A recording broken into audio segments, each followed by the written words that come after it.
আমরা মাইক্রোবসের খাবার অ্যাকচুয়ালি এটা কাল্টিভেশন অফ দ্য মাইক্রোবস, অণুজীবের চাষবাস। যে অণুজীবটা আমরা কেমিক্যাল দিয়া আমরা বাইরে দিচ্ছি।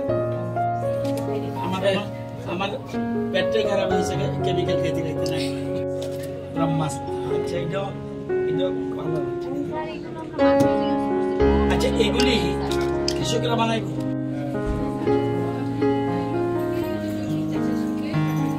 फैलाव माने खाकचम कमासाव दिनै अनारेबल सार एग्रिकालचार मिनिस्टार सारनि उद्योग बै दिनै जों विकसित भारत जे ग्रीस खालि फसल अभियान नतुये जे दिनै प्रोग्राम बर যত स्टेट এবং एडीसी যত रिप्रेजेंटेटिव যত অফিসার্স যে মিটিং খুব কাহাম মিটিং হয় বরং বারিকে খাকসাই মাতো চিনি সারনো কারণ বিনি উদ্যোগ বাইতিনো যে সাকসেসফুল মিটিং নেক্সট 29 জিও মে 29 টু জুন 12 পর্যন্ত প্রোগ্রাম ওই থানে যত জায়গাওনো যত ব্লকওনো থানে আমন বাই চং চিনি যে কৃষক রনো ফার্মার্স রনো বিস্কাও যে চিনি কাহাম মানে সাকসেসফুল যে ফার্মার্স রনি যে অ্যাচিভমেন্ট মানে বাই प्राणी फसल त्र काहाम के मैंने सक्सेस करने बढ़िया जो उद्योग लाभ एवं त्रे सान खाकचम मासाव जे चिनी ऑनरेबल प्राइम मिनिस्टर नो जे चिनी honourable minister of agriculture central नि बनबो कारण बरनि उद्योग बायदिनो जे जत समस्त भारतवर्ष जे उद्योग लाभ आबनि साथे साथे चिनी जे त्रिपुरा सरकारनि बायदिनो चिनी ऑनरेबल मिनिस्टर चिनी कृषि दफ्तरनि बिनि उद्योग चिनी जे मिटिं वो खूब गाहामनाय एबं सक्सेस होनाय सर बस कांगबो बाहायके सामुं तांजांनाय बा जे सामुं तांनाय रोंनो बा बिस्काङाव चों जे पेरके सामुं गाहाम माने सामुं तानाय आबनो न तोयेनो तिनि मासाले जे चिनि जे कर्मसूचि जे सामुं निंट्रा जे मावनाय आरो चिनि साइन्टिस्ट जे सॉइल टेस्टिं नि पेरके उर्वर खेने नांनाय जेमन चों जे बिस्काङाव जे विभिन्न यूरिया जे मतन क्षमता हो आबने माने जे अर्गानिक फार्मिंग खेती बड़ी स्वास्थ्य काहामनाय एवं चिनी जतन बाय काहामनाय नेचारेली जों जे ग्रोडुम आबनो काहामनाय आबन बाय नचुताव चिनी विभिन्न डिपार्टमेंट नि जे साइंटिस्ट रो सॉइल टेस्ट के विभिन्न फेनिटी पर माय तुम जो फसल के उत्पादन बाराय देने बाय आबदी के चिनी बुक्ति जगह कमिंग तो जे लैंड नो सब जगह इक्विवेलेंट माने इक्वल फसलंगिया के बुक्ति जगह बुक्ति दिमा फसल चाष के काहामनाय आबनि चिंता भावना न तिनियो जे मीटिंग खेमो आबनि सक्सेस होनाय ना आसे প্যারেটারি মিটিং আস্তে আস্তে প্রস্তুতি সভা এই প্রস্তুতি সভাতে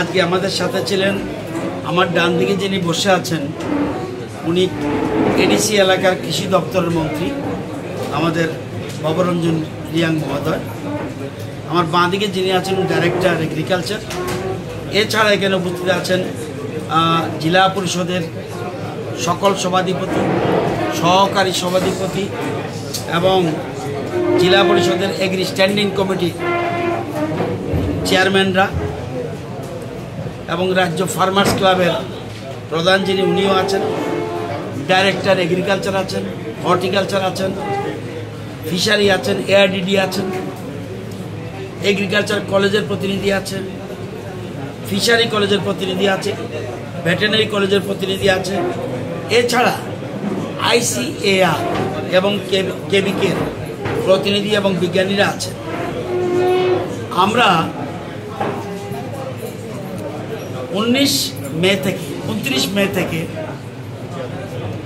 12 জুন পর্যন্ত সারা রাজ্যে আমরা বিকশিত কৃষি সংকল্প অভিযান অর্থাৎ ভারত কৃষি জাগরণ যাত্রা বলতে পারে আমাদের রাজ্যে নয় সারা ভারতবর্ষ হচ্ছে। উদ্দেশ্যটা হলো কিভাবে আমরা আত্মনির্ভর হতে পারি এবং সারা দেশের মানুষ 144 কোটি মানুষকে আমরা কিভাবে খাদ্যের নিশ্চয়তা প্রদান করতে পারি। মূল জিনিস অন্ন, খাদ্যে কিভাবে নিশ্চয়তা দিতে পারি এবং এই জন্য কী করা উচিত এবং কেন্দ্রীয় সরকার কী করছে, আমাদের বিজ্ঞানীরা কী করছে, আমাদের দপ্তরগুলি কী করছে, এগুলি মানুষকে জানানো এবং অ্যাওয়ারনেস প্রোগ্রাম। কখন অ্যাওয়ারনেস প্রোগ্রাম? সামনে যেটা আসছে এটা হলো খারিফ সিজন। আমাদের দুটো সিজন আছে, একটা রবি সিজন, একটা খারিফ সিজন। খারিফ সিজনের আগে আমাদের রাজ্যে কৃষকদের অ্যাওয়ারনেস করা, মানুষকে সচেতনতা দেওয়া যে আমাদের কি করা উচিত, কেন্দ্রীয় সরকার রাজ্য সরকার কী করছে, আমাদের এগ্রি টেকনোলজি কি আছে। আমরা নর্মাল চাষের মতো না, এগ্রি টেকনোলজি কি আছে আমাদের কৃষকরা জানে না অনেকটা। এই এগ্রি টেকনোলজি কি আছে এবং কেন্দ্রীয় প্রকল্প কি আছে, রাজ্যের কি প্রকল্প আমরা কৃষকদের দিই, এবং এছাড়া বিজ্ঞানসম্মত চাষ কিভাবে হবে, কৃষকদের সুবিধা কি, কৃষকদের অসুবিধা কি, তাইদের চাহিদা কি। এটা আমাদের যে গবেষণা করে কৃষি বিজ্ঞানীরা ল্যাবরেটরিতে, এই ল্যাব টু ল্যান্ড, ল্যাবরেটরি থেকে তাদেরকে জমিতে নিয়ে যাওয়া, ল্যাবরেটরি থেকে আমাদের বিজ্ঞানীদের জমিতে নিয়ে যাওয়া, কৃষকদের জিজ্ঞাসা এবং আপনাদের চাহিদা কি, সেই চাহিদা পূরণ করার জন্য আমাদের বিজ্ঞানীরা কি করতে পারে, আমাদের দপ্তর কি করতে পারে, এই জন্য এই ধরনের অ্যাওয়ারনেস প্রোগ্রাম। এবং কি ধরনের বীজ দেওয়া উচিত, এই যে বর্তমান আবহাওয়ায় কি ধরনের বীজ দেওয়া উচিত, কি ধরনের চাষ হওয়া উচিত, এবং আধুনিক চাষ হওয়া উচিত, প্রাকৃতিক চাষ হওয়া উচিত। একটু আগে আপনারা দেখেছেন যে টিভির মাধ্যমে কিভাবে আমাদের প্রাকৃতিক চাষ আমরা গুরুত্ব দিচ্ছি। মাটি পরীক্ষা করা উচিত, মাটির রোগ হয়েছে, সে রোগ দীর্ঘদিন কেমিক্যাল ব্যবহার করতে করতে করতে করতে মাটির রোগ হয়ে গেছে, সেই রোগটাকে দূরীভূত করতে হবে। কারা করবে? বিজ্ঞানীরা।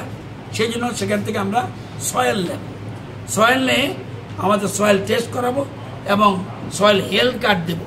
এটার মধ্যে লেখা থাকবে জমিতে কি ত্রুটি বিচ্যুতি রয়েছে। তারপরে রয়েছে নতুন নতুন ভ্যারাইটি, নতুন নতুন ভ্যারাইটি, এবং কৃষি এবং অ্যালাইড সেক্টরে আমাদের এআরডিডি হিউজ সাহায্য করছে। আপনারাও নিতে পারেন, এর প্রচুর সাহায্য। মানে গবাদি পশু কীভাবে করা যায়, ছাগল চাষ করলে কি হবে, আমাদের মটনে, আমরা এখনও মটনে আমাদের সেলফ সাফিসিয়েন্ট আছে ত্রিপুরাতে, কিন্তু আমরা মাছে একটু পিছিয়ে আছি। এটাকে আমরা কিভাবে বাড়াতে পারি?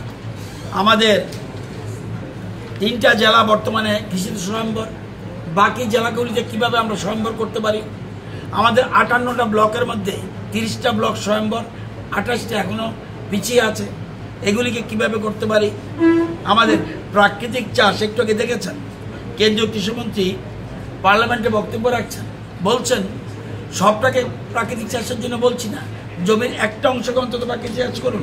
তাহলে ন্যাচারাল চাষ কি হবে? আমাদের একদিকে প্রোডাকশন করতে হবে, আবার নিজেকে সুস্থ রাখতে হবে। এই জন্য আমরা রথযাত্রা, কৃষি রথযাত্রা আমরা শুরু করছি, এবং এটা সারা রাজ্যে 864টা প্লেসে, 864টা প্লেসে কমপক্ষে 1,72,000 কৃষকের কাছে পৌঁছার চেষ্টা করব। আমার ধারণা অনেক বেশি হবে। 864 স্পটে 864টা মিটিং হবে কৃষকদের প্রতিদিন, এবং প্রতিদিন 72টা মিটিং হবে ত্রিপুরা রাজ্যে। এই যে 8টা জেলায় 72টা মিটিং হবে প্রতিদিন, এবং ডিস্ট্রিক্টে 3টে করে কমিটি থাকবে। সব টিমে বিজ্ঞানীরা থাকবে, সব টিমে আমাদের দপ্তর, বিভিন্ন দপ্তরের প্রতিনিধিরা থাকবে। প্রতিটি কমিটি 3টা করে মিটিং করবে, এবং কমপক্ষে 200, কমপক্ষে উপরে 300, 400, 500 করে কৃষক থাকবে। আমরা 200 করে হলে আমরা 1,72,000 বলছি, কিন্তু আমরা চাইছি সব কৃষকের কাছে পৌঁছার জন্য। এই জন্য আজকে প্রিপারেটরি মিটিং। আমাদের মন্ত্রীরা কোনো না কোনো মিটিংয়ে থাকবে। আমাদের জনপ্রতিনিধি যারা আছে, সেই এডিসি হোক, নন এডিসি হোক, সব জনপ্রতিনিধিদের দলমত নির্বিশেষে সবাইকে নিয়ে আমরা অ্যাওয়ারনেস প্রোগ্রাম শুরু করছি। এটাকে রথযাত্রা বলতে পারেন, কৃষি জাগরণ যাত্রা বলতে পারেন, বিকশিত কৃষি সংকল্প অভিযান আমরা নাম দিয়েছি। কারণ দেশের প্রধানমন্ত্রী এবং দেশের কৃষিমন্ত্রী এদের উদ্যোগ নিয়েছেন। আমার জানা মতো এত রাজনৈতিক জীবনের ইতিহাসে কোনো একটা সিজনকে সামনে রেখে এই ধরনের ঐতিহাসিক পদক্ষেপ চিন্তাই করা যায় না। সেই জন্য রাজ্যবাসীর পক্ষ থেকে এবং রাজ্য সরকারের পক্ষ থেকে প্রধানমন্ত্রী এবং কৃষিমন্ত্রীকে আমি অনেক অনেক ধন্যবাদ জানাই। গ্রীষ্মের যে অনুষ্ঠানটা শুরু হচ্ছে, সূচনা পর্বের অনুষ্ঠানটা সূচনা একসাথে